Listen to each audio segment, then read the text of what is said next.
резултат да биде производство на играчи. Не е резултат прв на табела, втор на табела. Тоа секогаш треба да биде јасно. Не е коректно да тргнеме од себе. Зашто да не? Дајте му шанса. Ние многу работи можеме да одработиме во клубскиот спорт. Се кажеме за култура, дали работиме на подготовка на спортистите, дали работиме на здраво исхрана, на спортска исхрана, дали работиме на подготовки. Сезоните почнуваат припреми кај нас сега во последно време 10 дена пред почеток на сезона, кај го има тоа, ние младенски категории сме работеле 2-3 месеца претходно.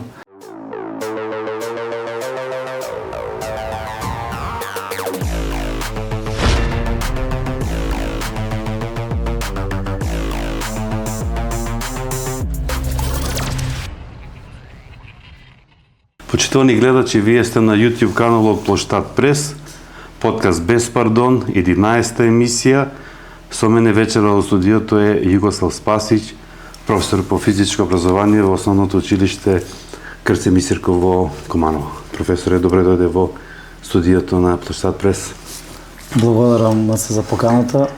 Драго ми е што сум дел од оваа емисија и се надевам дека ќе биде интересен разговор за вашите и нашите гледачи, нашите сограѓани. Така, јас се надевам дека ќе направиме емисија, интересна емисија, бидејќи си човек од спортот.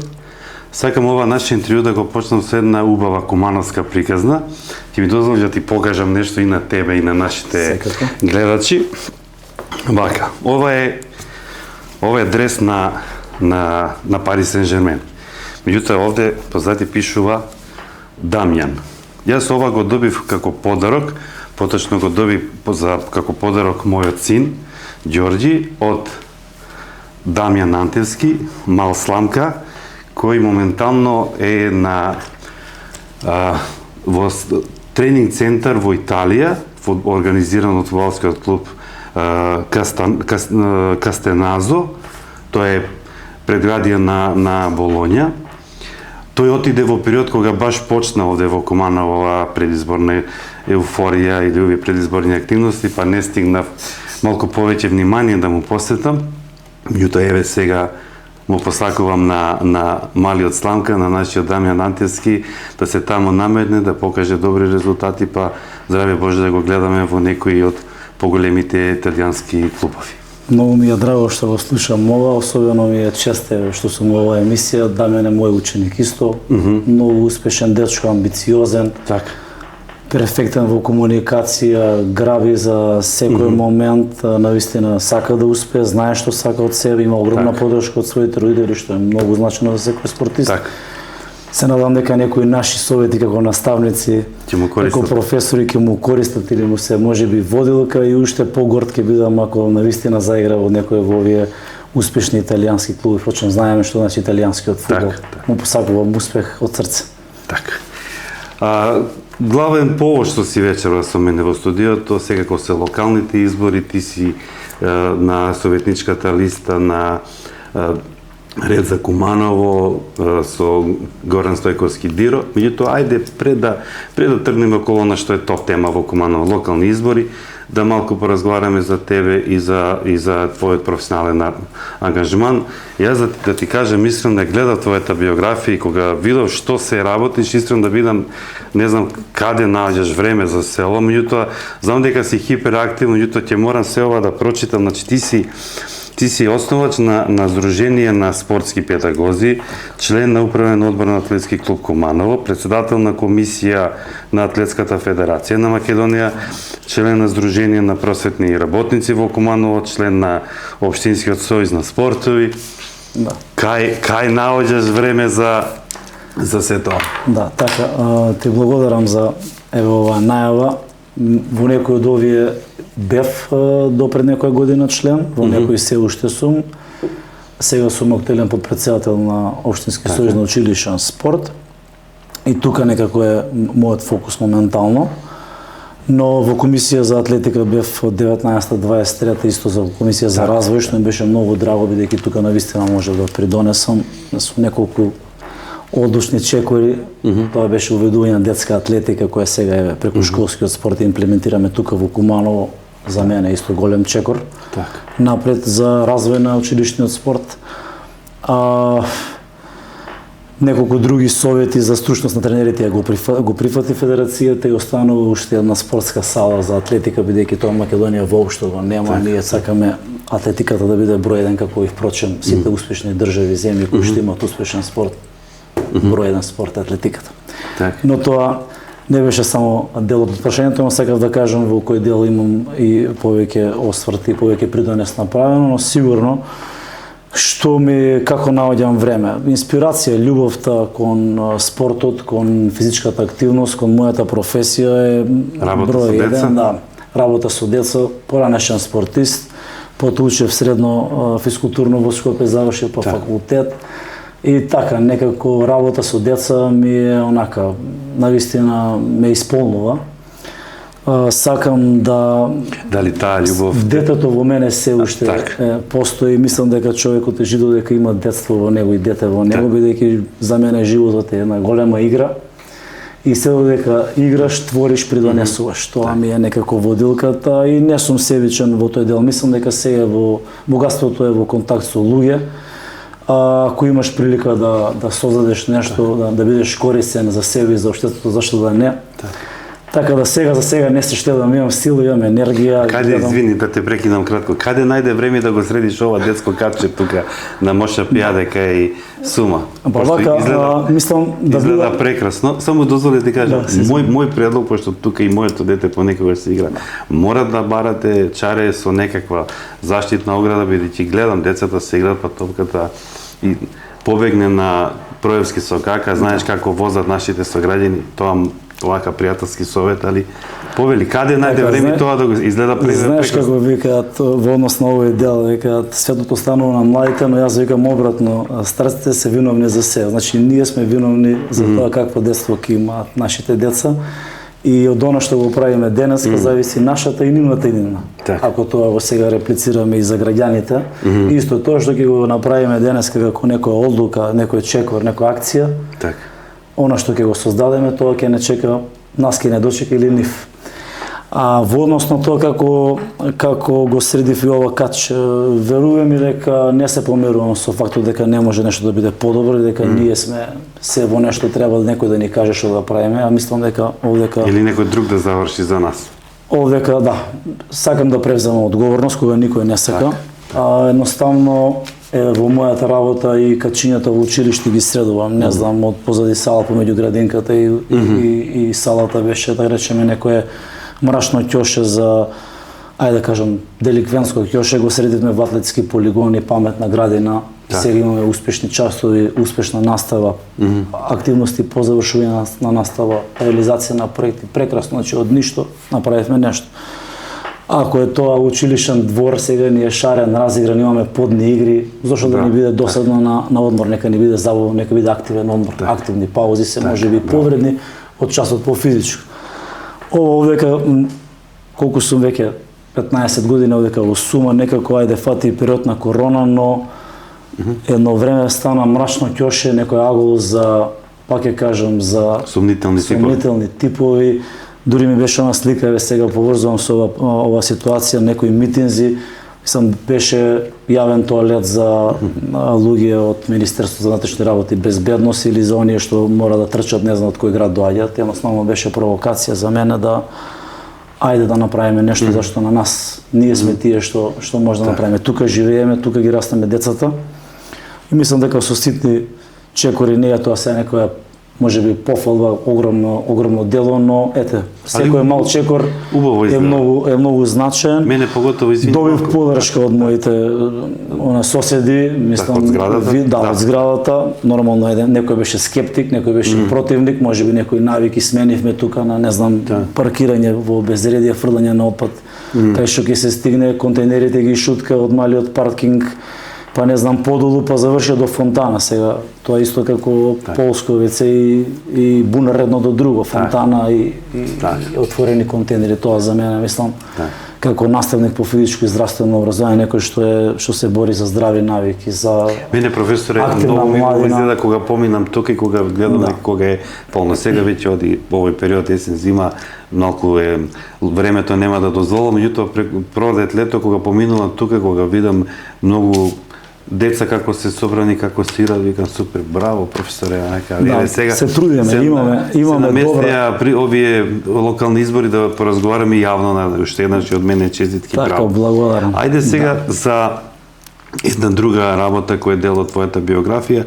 Ти се стекна со титула најдобар наставник во поранешна Југославија. Сега тоа звучи онака убаво, меѓутоа за гледачите на плоштад Прес да малку објасниш повеќе како тоа звучи убаво, онака како признание, меѓутоа кој ја доделува, како околу тоа, како дојде тоа да се здобиеш со таква титула? Па вака, прво... И кога беше тоа? Тоа се случи 2019 година.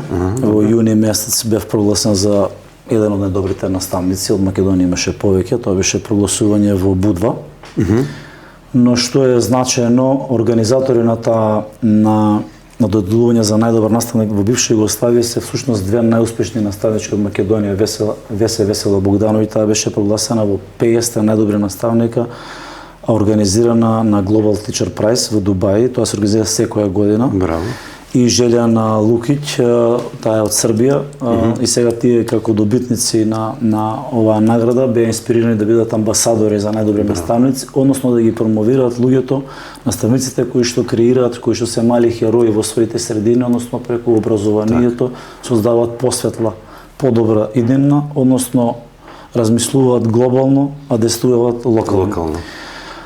Така да многу ми е драго што сум дел од таа дружина, од таа асоциација и таа награда на повик на моја драга колешка.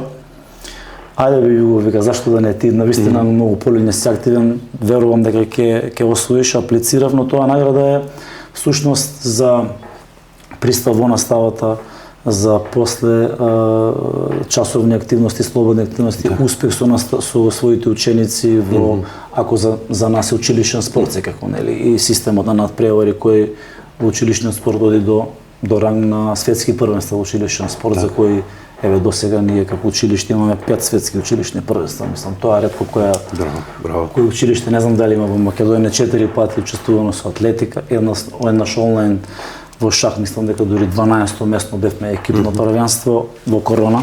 Така. Еднаш, еве сега како се воведе тандем настава, имаме меѓународно првенство во Словенија, имавме на детски забавни спортски игри 4-то место, трети бевме во фудбал, тоа е од повеќе вештини спортови, забавно, но сепак за таа возраст до 9-10 години таков спорт прилега, но и успехот не е за прво учество, не е воопшто да кажеме беззначаен, но битно што се појавуваме на меѓународна сцена, еднакви сме со сите, гледаме дека ги представуваме во најдобро светло.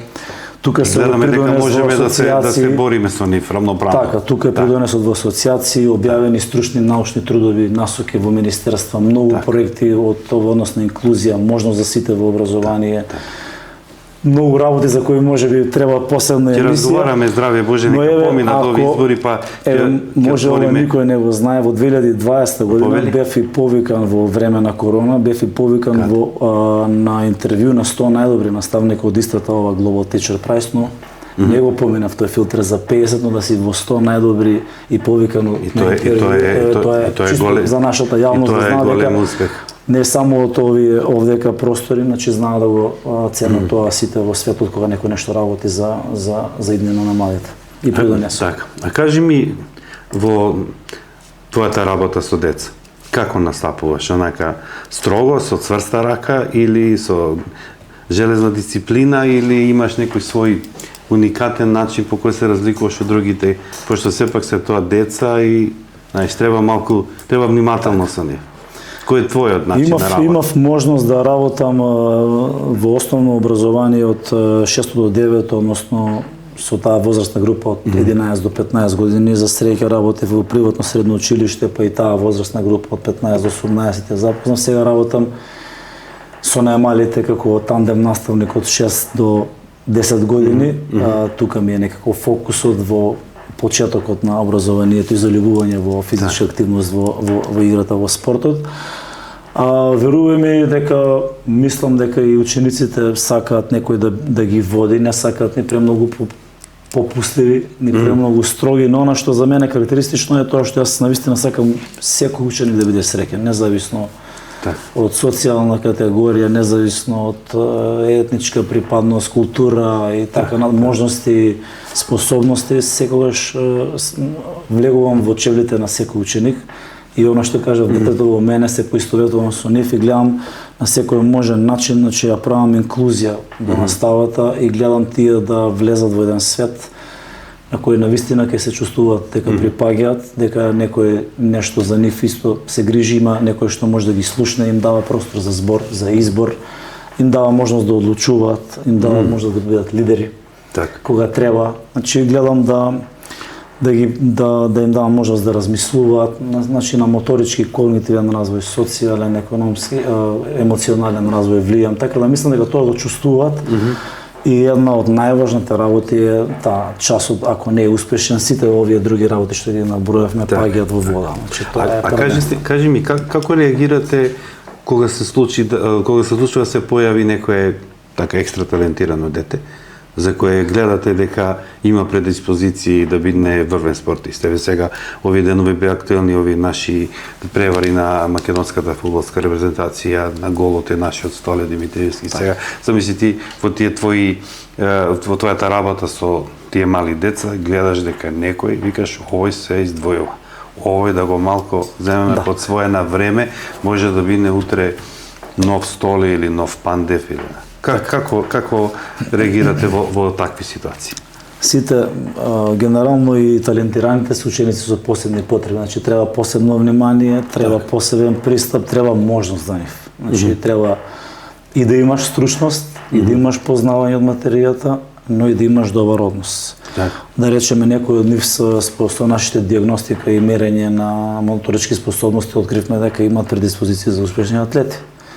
Ако сега да можам да редаме имиња, но беа и наши најдобри спортисти прогласувани, стипендисти на Агенција за млади и спорт на времето, така да имаме успешни. Имаме сега ракометари, кошаркари, Антевски е нашите. Значи, секој добар совет, можност за членување во школски клуб, можност за додатни активности. Секогаш правиме линк или поврзаност од она што го пружа наставникот како лице задолжено за училишен клуб да биде некој што ќе биде ризница или насочуваш за клубски спорт. Тоа е основата. Еден линк ако има систем, час по физичко и здравствено образование, училишен спорт, па насока за клубски спорт, тогаш и подршка од родителите, тогаш успехот е неминуван. Ние имаме училишен спортски клуб Крстен Мисирков кој е активен од 2014 година, 10 години прославивме. Најуспешен можеби клуб. Ајде сега да не бидам така, да не се фалам, али сигурно дека и во Македонија сме еден од поуспешните. Со овие учества кои што ги набројав, со школа за атлетика, како индивидуален спорт, со кошаркарска школа која работи 3 пати неделно, со школа за одбојка, со промоција на проект кој го направивме за пливање преку нашата школа, нудиме активности каде што учениците може да го исползуваат, да го почувствуваат тоа што го нуди училиштниот спорт. Талентот да го насочи таму каде што треба. Дали ќе биде индивидуален или колективен, зависи од предиспозициите, интересите и можностите на ученикот, но даваме можност. Тоа се светски препораки во светски рамки. Учениците, децата до 14 години да практикуваат и индивидуален и колективен и најдоброто од неговото диагностицирање на моторички способности да му препорачате спорт за кој ќе даде најдобар резултат. Затоа имаме сега еве од кај нас лично може да се пофалам дека веќе ми се колеги, повеќе од 10 на мои ученици се колеги кои што работат со мене. Некои се и спортисти сега кој е при крај на кариера, кој е тренер. Кои се актуелни спортисти, така да тоа е инспирацијата и насоките, верувам дека биле правилни ако сме успеале да дадеме да биде некој спортист, некој тренер, некој наставник. Професоре, пред да ти послам уште некое прашање околу училишниот спорт и стратегијата и локално и државно, сакам нешто друго да прашам. Дали ние имаме култура кон физичката култура? Колку вие имате поддршка во тоа што го работите?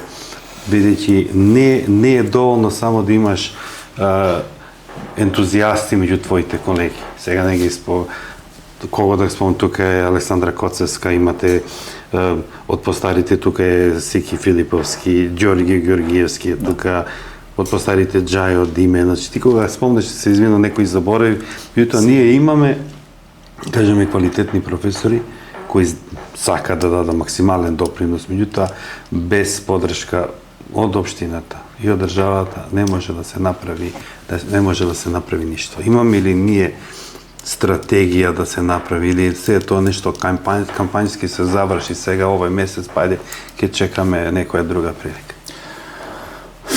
Тешко прашање, мислам. Па без пардон, сега ако сакаш морам малку да бидам критичен, мислам секогаш сум за конструктивна критика. Системски според успесите на нашите клубови генерално во Македонија се гледа дека не сме на некое високо ниво. Еднаш гледаме репрезентации, друг пат гледаме клубови. Во еден циклус гледаме масовен спорт, во друг гледаме титули. Немаме олимписки циклуси, немаме национална стратегија. Имаме на една страна Олимписки комитет, на друга страна агенција, сега Министерството за спорт. Се надевам дека од ова 30 годишно искуство полека ќе се сплотат тие работи. На ниво на општина имавме на стратегија 19-24. Има ли чаре тука, онака, да се направи една стратегија? Мислам дека може тука се направи. Дефинитивно може, но мора да има голема поддршка од институциите, односно, ако е тоа на локално ниво, секако мора да има поддршка и мора да има систем. Училишен спорт стартува со една лига 2-3 години, но сега му треба квалитет. Не треба напревар без тренинг. Медал без тренажен процес, без тренажен педагошки, спортски процес, не значи. На крај крајава сега ќе почнеме да произведуваме лажни успеси. Сега се бориме, лично моја борба е сега училишните спортски клубови да добијат термини 2 до 3 пати најмалку неделно и да бидат ризница на овие млади спортисти, ако спортските клубови кои што ги има и во Голем Ворев во Куманово, од тие да ги издвојат најдобрите и оние што имаат намера и со својот карактер и со своите физички предиспозиции и со поддршка од семејството и со поддршка од клубот и локалната самоуправа, од тие 15-20 истрени да правиме резултат, односно да правиме навистина да произведуваме играчи. Она што ви го кажал локалната самоуправа може како развој на спорт да ги поддржува најмногу спортските школи, односно пионерите, кадетите, јуниорите, младинците, па од нив системски да извади наши играчи кои што ги представуваат сениорските екипи во втора, трета, прва лига, независно во кој спорт која е актуелна и кој е ранг. И тоа ќе му даде еден смисол и систем на ова како поддршка и од локална самоуправа, но и не само поддршка, туку кажав стратегија, тоа е долг пат, значи долга стратегија, да не биде 4 годишна. Сите се врзуваме со политички циклус. Треба да се мисли на нешто подолго и резултатите да дојдат за 10 години, да не гледаме дека завршува сега со нас за 4-5 години. Тоа е најважно во спортот. Така да клубовите потоа имаат систем на ваучер од државата и тогаш ако покажа дека се бренд, може ќе ја добие доверба од некој спонзор, а не обратно. Даваме народски пари за фиктивни договори. Се извинувам што морам да бидам критичен, тоа веќе и врпчињата го знаат. Не се извинувам, ова е без пардон, нема тоа е едноставно факт и не треба, тоа се потрошено време и никаква стратегија. Тоа не му носи плод на град, не му носи публика, не му носи спортска култура која е нашната со ова прашање. Нас не ги треба овие деца во овие школи да бидат таа публика, нас не ги треба семејствата во тип на трибините. Нас не треба критична маса таму што ќе гледа, што ќе знае, што гледа пред себе, а не да гледа нешто што ќе трае 2-3 месеци. Околу тоа мора да те на тој спорт. Околу тоа мора да те вратам малку од мое време таму од далечните 80-ти. Значи околу стратегија. Го спомна и Крстен Мисирков. Јас учев таму во основно училиште и сум голем мерак, може да кажам дека сум дел од она шампионска екипа на Шахтул Куманово, која стана 86 година првак на Македонија. Меѓутоа, додека јас играв за Шахтул Куманово, јас играв и за Крстен Мисирков. Значи, имаше тука, нас беше престиж да ги победиме од браќа Миладиновци. Беше онака баш жестока, нормално во тоа време паралелно се играше и ракомет и мал фудбал и се, значи имаше некако ми се чини како се тоа да беше многу подобро организирано. И друга работа многу важна што сакам професорот да ти ја кажам околу тоа, спомна родители, наши деца. Кога се случи тој успех, управата на тогашниот клуб Куманово, кога требаше да ни најави како ќе се организира тоа првенство во друга Југословенска лига Исток. Ни кажа дека имаат план да ги соберат сите најдобри играчи од Македонија, претежно од Алколоид, кој од секогаш бил најдобар, и ние некако направивме корак назад, као добро, прваци сме, ама ќе играат други. Меѓутоа 2-3 месеца пред првенството нас не собра, морам да ги споменам, тогаш беше Драган Миткомерц, беше председател на Шаркул Куманово, председател на Основен суд Куманово, Владко Крцевски како негова десна рака, Милиса Серафимовски, покој Мирко Компир, морам да го спомнам, тоа беше интересна екипа на луѓе, де собра ни кажа, луѓе, ние се одлучивме, нема да трошиме пари, ова што го имам ќе ви ги дадеме на вас, колку можете толку, ова екипа која стана првак на Македонија, ќе оди ќе игра и горе. Цело овој вовед ми е заради тоа што сакам да видам од вас кои сте вклучени во спортно стратегија, каде што ќе се даде можност прво да се искористи целиот наш потенцијал овде. Нашто е, па потоа да се, ако фали еден играч од страна да се доведе, да таа екипа биде уште подобра, не да се случи да имаме екипи во сите спортови, да немаме ниту едно наше дете од Куманово и велиш родители кого, мислам луѓе гледаат кои сакаат спорт, меѓутоа сосема друга е кога ќе каже него мој син таму од број 8 или 10. Веруваме дека има многу наши спортски работници, тренери, стручни лица кои што за жал малку помалку ги цениме. Се сме научени дека некој друг ако ни каже дека некој е добар, еве сега ќе каже некој друг бе маце добар. Ја гледам дека е добар. И не ми треба да ми каже некој друг. Треба да им веруваме, да имаме шанса, ги има во сите спортови, кошарка, фудбал, ракомет, одбојка. Тука сме во индивидуални спортови, атлетика, еве сега се пливачките клубови, сите може да направат резултат, но мора да им веруваме. Сигурно и шах, ја кажав, ние во нашето училиште го негуваме, организираме турнири училишни, секогаш сме за тоа, еве државни првенства да бидат тука. Значи, сакаме да направиме да ги комплементираме на синергија меѓу физичко здравствено образование, квалитетно физичко образование преди се. Училишен спорт и клубскиот спорт да имате една синергија, да имате една стратегија за успех, а резултат да биде производство на играчи. Не е резултат прв на табела, втор на табела, тоа секогаш треба да биде јасно. И ние им поставуваме некогаш и тежина на нашите тренери и секогаш локалците се кога е тешка ситуација, кога е подобра ситуација финансиска, влегуваат некои други, што мислам дека не е коректно ако да тргнеме од себе. Зошто да не? Дајте му шанса. Ние многу работи можеме да одработиме во клубскиот спорт. Се кажеме за култура, дали работиме на подготовка на спортистите, дали работиме на здраво исхрана, на спортска исхрана, дали работиме на подготовки. Сезоните почнуваат припреми кај нас сега во последно време 10 дена пред почеток на сезона, кај го има тоа, ние младински категории сме работеле 2-3 месеца претходно. Подготовка за подготовка. Така. Сезона цела се планира, се така како кажат, повеќе има шанси да се победи него да направи добар резултат. Значи, ако влезе неспремен. Апсолутно, има многу работи кои ќе направат ова спортска култура и ќе направат една сериозност, еден бренд од овие школи за спортски школи. На клубови, на нашите локални спортски клубови. А училишните спортски клубови имаат ресурси, наставници, тоа кај го има плејада на успешни бивши спортисти, наставници, педагози одлични. Ние имаме ресурси државни се салите, спортските сали, терени се исто ресурси кои никој приватен бизнисмен, стопанствен не може да ги искористи. Зошто не ги искористиме за работа со тие дечиња? Сите деца не се тука во школите. Училишните клубови ќе бидат значи огромна маса на деца кои што ќе не бидат потоа предводници на нашиот клубски спорт. Само тоа треба да го ставиме убаво во еден систем и да има кој да го одработи. Пошто едно е да се знае да се зборува, но треба вештина да се спроведе. Политика е тоа: одлука, знаење, акција, вештина како да го спроведеш и нормално ајде да кажеме мудрост или некоја, ако имаш семејна, локална дипломатија, кога, каде, како треба и да имаме еден со малку да имаме малку вложување, голем резултат. Тоа е успехот на крајот и во спортот и во сите други бранши, да не. Професоре, сега ќе направиме мала пауза за реклами, па потоа продолжуваме со интервјуто. Драги пријатели, јас сум сенсија Оливер Милорадовски и моментално се наоѓаме во просториите на карате клуб Ронин Доджо. Овде учиме шотокан карате до, кикбокс, таеквондо, нинџуцу и ММА. Ако сакате вашите деца да научат што е почит, дисциплина и самодоверба, повелете и дозволете ни да од вашите деца направиме самураи.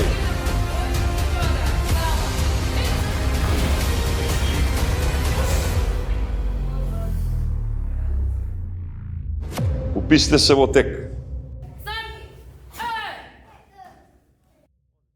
Пред да, професоре, поминеме на околу изборите, бидејќи нели тој е главен поводчос и тука, морам уште едно прашање околу децата и околу твоите колеги кои се професори по физичко образование, бидејќи не само според моје мислење, мислам дека сте сега важни како никогаш досега, од една проста причина. Значи, ние треба да направиме се, буквално се кога велам, ние мислиме на државата, да ги извади децата надвор, да им ги земе од рацете сите мобилни телефони, таблети, компјутери, бидејќи ова резултатите се страшни. Да. И затоа ти кажав што мислиш ти околу таа работа, и затоа ја вртам темата во тој правец, бидејќи дека да не ми замерат твоите колеги кои предаваат физика, хемија, математика, мислам, се е тоа важно, меѓутоа како што дојде време вие да сте важни, ја мислам дека дури и доцниме, значи мора подхитно да се реагира, и затоа училишниот спорт мора да добие посебен третман во државата, нормално со подршка и од локалната и од централната власт. Сега одиме на избори околу таа тема. Повели како да сакаше да кажеш нешто. Па мислам дека имаше прашање за она како во претходното како да бидат децата активни. Да, повели. Тоа можеби го нашнав со уредување на училишниот двор и на нашето мало во Сумоно. Ние како локална самоуправа, како не знам, како невладин сектор, како здружение, ние мораме преди се да дадеме можност прво дечињата предшколската возраст да активни. Значи мора да имаме уредни детски, инклузивни фитнес зони на секој ќоше, активни, уредени, одржувани, бидејќи тоа е пораката дека тие тука треба да се. Нормално сите сакаат да го купат своето слободно време со технологијата, но и тоа кога немате избор, вие на крај завршувате нека земе игра тоа, нека земе телефон. Нека го земе 5 минути, не е страшно. Најбитно е, најважно е да имаме детска, млади и активни семејства. Сите природни богатства што ги имаме за планинарење, за прошетки во природа, не знам, за немаме слободни тротоари за пешачење, за секојдневни обрски извршување, велосипедски патеки, се е таа спортска и секојдневна култура на извршување на активности како физички активни граѓани преди се, и такви да не бидат семејствата, и се почнува од тоа. Родителот со детето е пред училиште, потоа ќе влезе во училиште, пак има физичко и здравствено образование, школски спорт, но пред тоа не се само градинките како установи. Ние кога ќе се завртиме, сега едно мало катче сума, па не знам, на кеј од 1-2 ќе станат 3, зашто да ги нема во повеќе мали. Ги охрабруваме сите сограѓани наши, нека бидат солидарни, нека се здружат, нека направат вакви катчиња, но тоа ќе биде повики за општината да има таква политика, да промовира физичка активност и физичка култура. Значи, се почнува од тоа што имате зацртано како да ви изгледа градот. Мора некој да ги предничи тие работи. Тие се заедно да ги поврзуваме и со образованието. Имаме сектор за образование, имаме сектор за култура, спорт, социјална заштита, имаме фондации за култура и спорт. Па мора тие да кажат дека тоа не е најважно. Оти, како вика, детето прво нека е живо и здраво, па после е се. Така, јас имав неколку текстови, некои стручни текстови пишани до Министерството. Мислам дека нема да се преценам ако од прво до трето деление физичко и здравствено образование биде предмет број 1 и сите предмети да се учат преку игра. Децата кога ги ставите во клуба во прво оделение се на ниво на гени, на ниво во девето оделение на многу ниско ниво завршуваат. Значи се учи преку игра, и математиката, и јазикот, и природни науки, вештини, се можат во прво, второ оделение да го сторат преку игра. Ако таков систем имаме на национално ниво, ако таква промоција правиме на локално ниво, верувате дека ќе се смени можеби не екстремно брзо, но за неколку години ќе имаме друга перцепција за физичка активност и тоа ќе ги почувствуваме ефект. ефект. Зборуваме за стратегија на Извинувам, но беше во тој дел и многу ми е важно, јас сум еден од заговорник да биде тоа, не потценувајќи ги други пред математиката. И мене ми е омилена. Јас сакам да бев во стрелно поле, градежно и физкултурно, па ајде, одлучи во зона што мислам дека за нијанса бев подобар или повеќе ќе ме влече да работам. Инаку јас се сакам и математиката и проектирањето и се. Но играта, дечињата најмногу е сака, тоа е природно. Тие се срекни ако се активни. Добре, така, да не должам. дека и за тебе и јас да се објаснам, еве уште еднаш да ги поздравам сите твои колеги кои се професори по овие предмети, кои ги спомна јасно дека нас ни требаат и нови правници, инженери, доктори, се тоа окей, меѓутоа заради сите овие проблеми што ни се случуваат, како никогаш на нас ни е потребна стратегија да ги нашите деца да бидат со елишти прво живи и здрави, па потоа се она друго. Затоа е вашата улога како никогаш битна и важна за нашето општество. Сега, професоре, одиме околу изборите. Ево, онака директно, без пардон. Зошто Диро? Како дојде до тоа да стигне понудата, веројатно ти најавил дека оди да биде кандидат за градоначелник, па да прави листа. Ајде околу тоа прво. Зошто? Така, зошто Диро, па вака да. И зошто советничката листа Ред за Куманово? Добив покана од Диро да бидам дел од тим, баш во овој дел во која е најавата на емисијата во училишен спорт и клубски спорт. Зошто со него? Затоа што е пред се честна личност, искуство има како менаџер, имавме за среќа, бев и помошник директор на Основното училиште Крстен Мисирков, во некои претходни ситуации знам како уме да ги решава најбезболно проблемите и предизвиците за добро на сите. И мислам дека е личност која што трпи конструктивна критика, сака туѓо мислење, сака стручни професии. Само се лути кога му кажеш зашто навива за Партизан, али не е тоа малку. Добро, тоа е друга тема, но секој има свој система. Не го гледам спортот на тој начин, но забележав минатиот пат дека на некоја промоција дека и Црвена звезда ја има во грбот на Партизан, така да кога најаваш за Партизан ги носиш двете веројатно. Тоа е интересно, да. Да се вратиме дека зашто мислам одлучив во тој дел бидејќи сака да прави тим кој што сака храбро да ги реши проблемите и потребите на граѓаните, односно на Куманово. Така да со можеби не многу двумење, но една кратка најава на моето семејство дека ќе треба да има жртва. Во овој предизвик и во предизборе се надевам и убеден сум дека човек што ќе го води градот. И ако влезам во Совет, сигурно дека тоа нема да биде некој удобност за мене, туку ќе биде нешто обврска, дадена довер од граѓаните, кои што ќе треба најмалку 4 години да се посетат за да се подобрат многу нешто во овој град. Ајде кога веќе ги спомна граѓаните од овие контакти со нив, бидејќи веројатно одите од населба во населба, од улица до улица, на што се тие најмногу жалат? Овие прашања ги поставам скоро на сите мои соговорници, меѓутоа локални избори не очекуваат за некој ден, па морам да те прашам и тебе. На што се тие најмногу жалат и што е според тебе она топ 3 работи со кои би се зафатил да ги решаваш штом заврши она како што налагат законот, верификување на мандати па стартување со работа на новиот совет? Предпоставам дека очекуваш дека ќе бидеш нов член на Совет на општина Куманово. Така. Ти благодарам, неколку прашања да одиме со ред во овие. На каков одзив од граѓаните сега од терен, можеби претходно пред кампања и сега во кампања влеговме и на делот на социјални мрежи и во неформални разговори, но одзивот е навистина позитивен. Мислам дека како можеби толку не приоѓаат за овие спортски работи колку што сега приоѓаат во однос на вклучување на политика.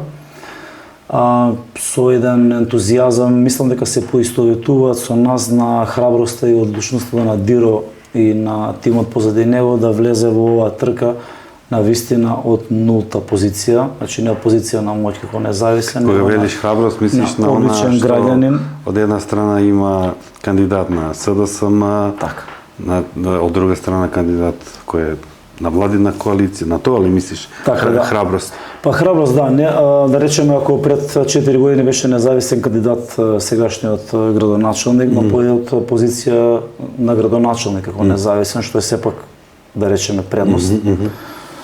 Но од позиција на независен да тргнеш, без позиција на моќ, со професионалци кои што сака да го вложат своето знаење и време да сменат нешто, мислам дека е некако најфер порака и према нашите сограѓани, дека немаме ништо, некои задни намери и мислам дека се поистоветуваат со тоа, барем такви се импресиите кои ги даваат, нема да звучиме сега премногу фалбаџиски или оптимистични, но така е, верувате. Тоа е првиот дел и оно на што се жалат, се оно на што и јас го чувствувам, бидејќи покрај овој спортски дел кој го најави со училишен клубски спорт и некоја визија за овој дел и, да речеме, за уредноста на градот со овие ќошиња за спорт, што ги викаме фитнес зони и така натаму, најмногу им пречи оно што се затрпавме во отпад, да не речеме ѓубре на Кујмановски. Да. Бидејќи таа некоја општа негрижа и немање начин да се справиме со тоа, мислам, дава некој револт, што мислам граѓаните уште пореволтирано тоа го манифестираат со отпадоци на секое место. Она што многу ми пречи на мене, а гледам и на нив исто и мислам затоа ги разбираме потребите на граѓаните, тоа сакам да го кажам, е узурпирани тротоари, див паркинг, нефер однос на паркирање. Тука во центар имаме за едни сме мајка, за едни сме мајка. Ние плаќаме, овие не плаќаат ни таму, ни ваму. Се паркираме на тротоари, мислам тоа со здрава логика, нема во некои општества да се оди во затвор за тоа, нели? На тротоар. Не може да помине семејство, мајка, дете, што да го учи нас на настава, да помине на пешачки премин или да помине кога нема кога ќе се чувствува безбеден, ако тоа е 3 сата важно да помине. Кај да оди? Сега ги казнуваме на улица пешаците со мобилен телефон, а немаме овозможено простор на тротоар. Мислам, многу апсурди има, тоа е вториот. И секако третиот е она што може би јас како дел од централно градско подрачје не го чувствувам, но еве јавен градски превоз е нешто што би сакал да го пробам со моите дечиња да го почувствуваат, но го нема. Мислам дека во јавниот градски превоз нема добро воопшто прво. Во поранешни анкети тоа го има впрочем во неколку развојни документи на градот дека се бараат модерни линии зачестени и така натаму, го нема. Така да овие се првите 3 приоритети на кои се жалат и на кои што мислам дека убеден сум ќе се посетиме веднаш по добивањето на градоначелничка функција на Диро и формирање на совет, бидејќи за приоритет, она што кажавме отпад, немаме управување на отпад. Тука ќе мора да има добра анализа, отредување на локација за шут и кавост отпад, бидејќи тоа го нема кај нас, затоа имаме диви депони, немаме можност за нашите сограѓани. Ќе се направи една субвенција ќе се субвенционира одлагање на отпад на таа локација, наместо да расчистуваме со граѓански пари постојано исфрлање отпад и дури тогаш ќе можеме на крај да реагираме на она што се вика на санкција, бидејќи ако нема можност како ќе санкционираме. Така како ќе ги едуцираме. И санкцијата е педагошка мерка, значи не е само кампања во училиштето.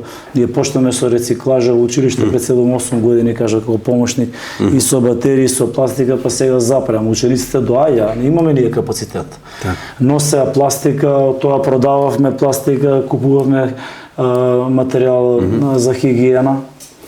Полни тоалети со сапуни, чисти ходници, го чувствува тоа. Значи, ние не кажувавме дека нешто правиме. Него правевме во училиште, но тие беа рамките во училиште. Ајде сега да го направиме тоа на ниво на град. Можеме, зашто да не?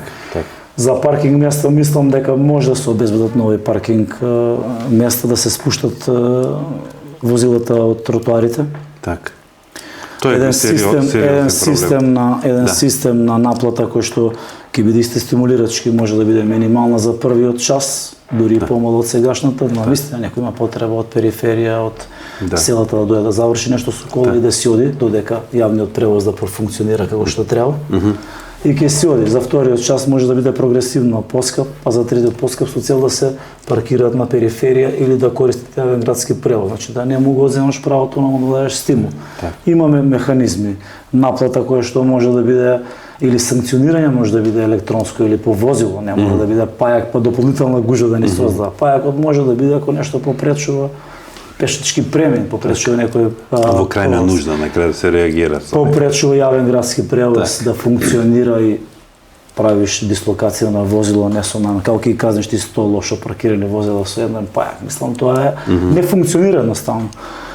И мислам дека за јавниот градски превоз конечно треба еден систем да се врати доверба на некои модерни линии, модернизација на линии, например од сите кракови, од сите влезови да одат линиите до центар да се враќаат назад, што ќе направи пократка линија и поголема зачестено што ја бараат. Впрочем, сите сограѓани кои што сакаат почест превоз од селата и од приградските населби, а може во центарот на Куманово да има 2-3 линии кои што ќе ги поврзуваат сите овие кракови и тогаш да не биде функционален јавен градски превоз. Може да има GPS уред во секој автобус и да има апликација на она што се жалат, никој не знае кога ќе дојде автобусот, како ќе отиде, за колку време е тука и така натаму. Мислам, има механизми, има системи кои што се многу лесно изводливи, лесно во наводници, но треба храброст.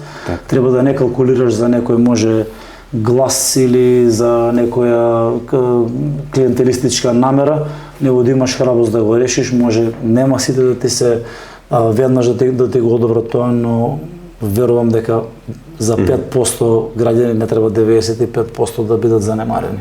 За некој што сака погрешно се паркира или да не плати карта, не значи дека не треба да не функционира јавниот градски превоз. Тој треба да биде символ за Куманово, да доаѓаат и туристи, нели сакаме развој локален, сакаме туризам, сакаме да отидеме на периферија во паркови, сакаме да искористиме природни богатства и сите со коли. Не оди тоа, нека иде велосипед на тротоар, нека иде јавен градски превоз, може ќе биде еколошки, зашто да не.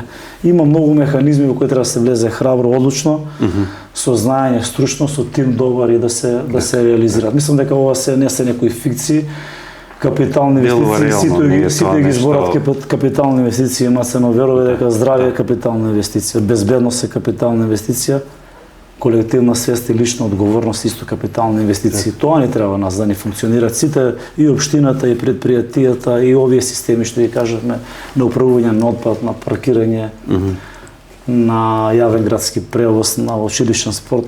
Не се тоа згради и дзидови, тоа не го прават градот функционален. Да не се лажем. Се извинувам на овој долг одговор на него прашање. Јас те пуштив да зборуваш повеќе, бидејќи секако планирав за крај да ти поставам уште едно прашање кој би било како порака за граѓаните, бидејќи изборите се за неколку дена.